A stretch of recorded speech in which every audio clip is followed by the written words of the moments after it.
बिल्कुल first comics है जटायु की। बहुत सारे रीडर्स जानते होंगे इनको कि ये मनोज कॉमिक्स के शुरुआती कैरेक्टर्स में से थे। और ये बिल्कुल फर्स्ट उनकी कॉमिक्स थी जो उनकी ओरिजिन्स को बताती है। इनके पास एक पावर थी जो जय देवेंद्र बोलते ही आ जाती थी।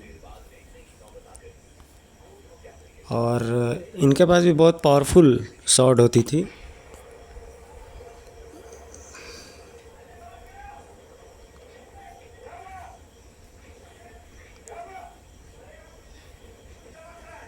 मुक्तिराज इनका नाम था बचपन में जटायु का।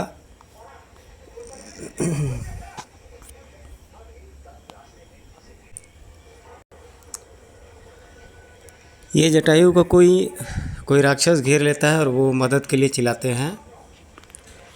मृचंग ऋषि नाम के कोई एक कैरेक्टर थे इनके कॉमिक्स में और सीरीज़ में। काका तुम ही मेरी मदद करो ना हमारी। और वो चीख वाली दिशा में दौड़ उठा, मैं आ रहा हूँ।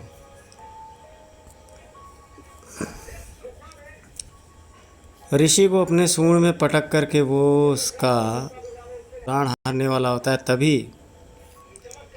वहाँ पे जटायु आ जाता है, मुक्तिराज, और हाथी को पटक करके वो उन्हें उसके प्रकोप से बचाता है। इस पर वो लोग प्रसन्न हो जाते हैं और वो लोग उसके बारे में भी सब कुछ जानते हैं।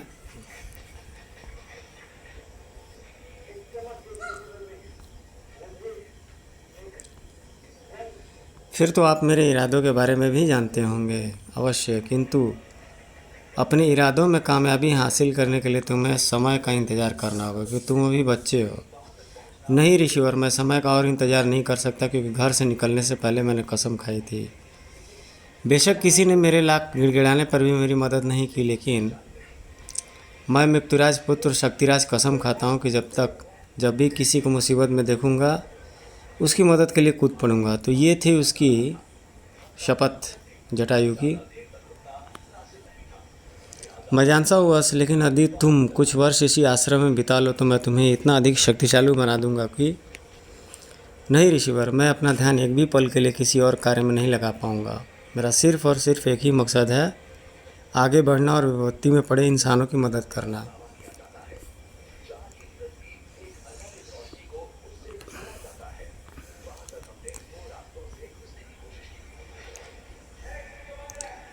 वो महात्मा उन्हें दिव्य दृष्टि और इच्छा शक्ति भी देते हैं। और इनकी जो कॉमिक्स होती थी वो माइथोलॉजिकल यानी कि राक्षसों पर बेस्ड होती थी।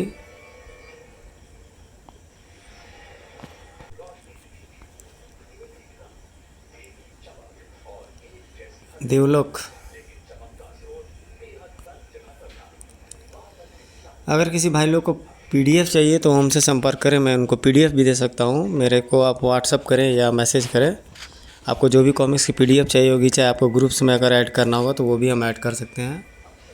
तो हमारे बहुत सारे ग्रुप्स हैं जिस पे आप ऐड होकर के आप कॉमिक्स को एंटरटेन कर सकते हैं और रीडिंग भी कर सकते हैं। ये सारे के सारे हमारे व्हाट्सएप ग्रुप पे है, टेलीग्राम पे है और इंस्टाग्राम पे भी है।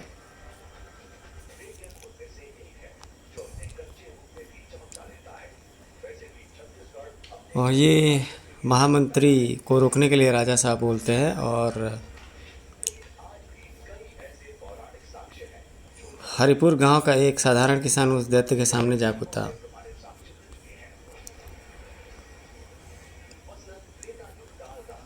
और वह बिजली सी ही फुर्ती के साथ उठा और पकड़ लो राजकुमारी को, संभालो उसके बाद, और यह तलवार मुझे दो जन्म।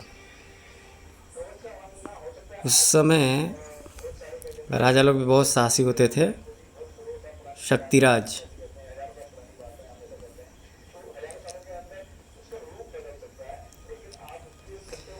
विशाशुर, उसी तरह के कैरेक्टर और होते थे। वो दुर्गा कॉमिक्स में होते थे, महाबली लंगूरा।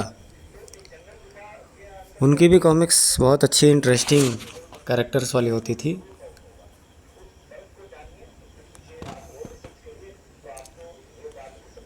बकासुर का पुत्र टकासुर,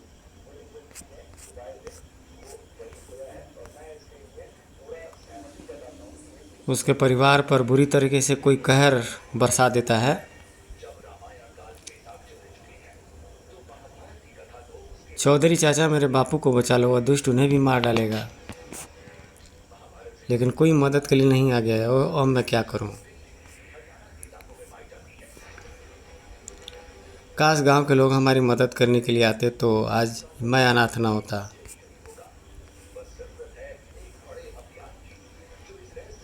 तो ये है जटायु का ओरिजिनेशन की अन्याय से ही जटायु का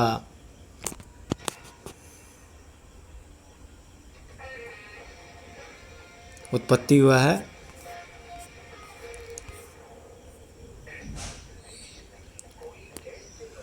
और ब्रह्मास्त्र जो देवराज इंद्र के पास है, इन राक्षसों के पास भी है।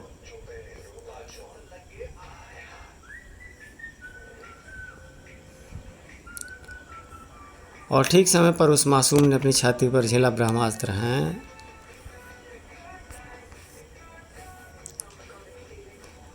और सभी देवता लोग चिंतित हो थे।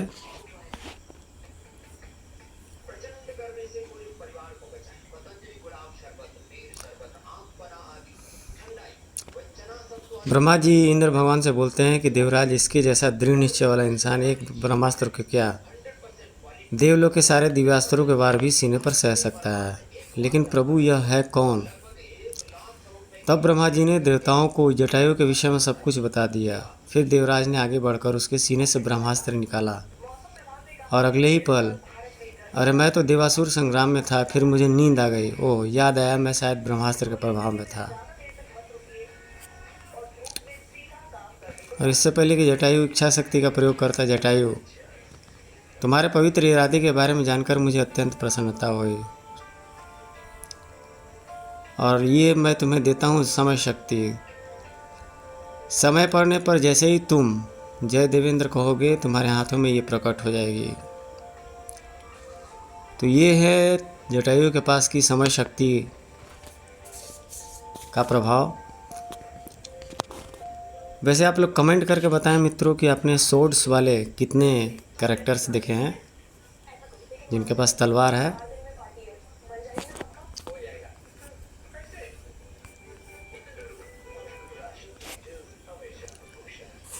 इसके बाद से जटायु निर्दोषों और बेगुनाहों की रक्षा करने में जुट जाता है। कभी पशु पक्षियों पर अत्याचार होता है तो कूद पड़ता है बचाने के लिए, कभी जलीय जीवों पर अत्याचार होता है तो वो कूद पड़ता है।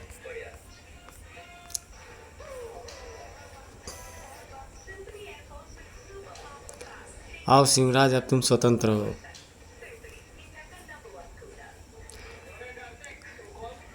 मेरे प्राण बचाने वाले नन्हे फरिश्ते, अब मैं तुम्हारा साथ कभी नहीं छोड़ूंगा। ओह, मैं इसकी भाषा समझ रहा हूँ।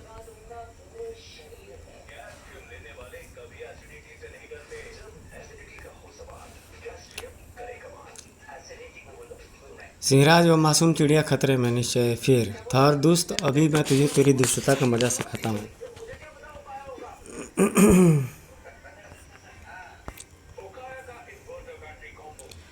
और नीचे पृथ्वी की ओर बढ़ता जटायु सोच रहा था। फिर समय बीता और जटायु युवा हो गया। इसे दैविक चमत्कार ही कहा जाएगा कि मुझे पशु पक्षी और भाषा बोलनी और समझनी आ गई। राजकुमारी नेहा, राजा देवधर, 14 वर्षों तक तू अपनी बेटी को छुपा कर रखने के बाद तू यह सोच रहा था कि विशासुर उसे भूल गया होगा। ओ विशासुर, तो यहाँ पर कोई राक्षस आ जाता है महाराज की पुत्री को किडनैप करने के लिए। अफसोस कि कॉमिक्स पब्लिकेशन बंद हो गई, इन्हें अभी चलना चाहिए था, कैरी होना चाहिए था। और मित्रों, एक और चीज़ है कि प्रशांत कॉमिक्स यूट्यूब चैनल को मैंने एस्ट्रोलॉजी वाला चैनल बना लिया है ड्यू टू इंटरेस्ट। आप लोग से आग्रह है कि आप लोग आए, विजिट करें और भारत के प्राचीन विद्या, प्राचीन ज्ञान का आनंद जरूर उठाएं। और जटायु के पास समझ शक्ति है, जिसके आधार पर वह काफ़ी ही खूंखार हो उठता है।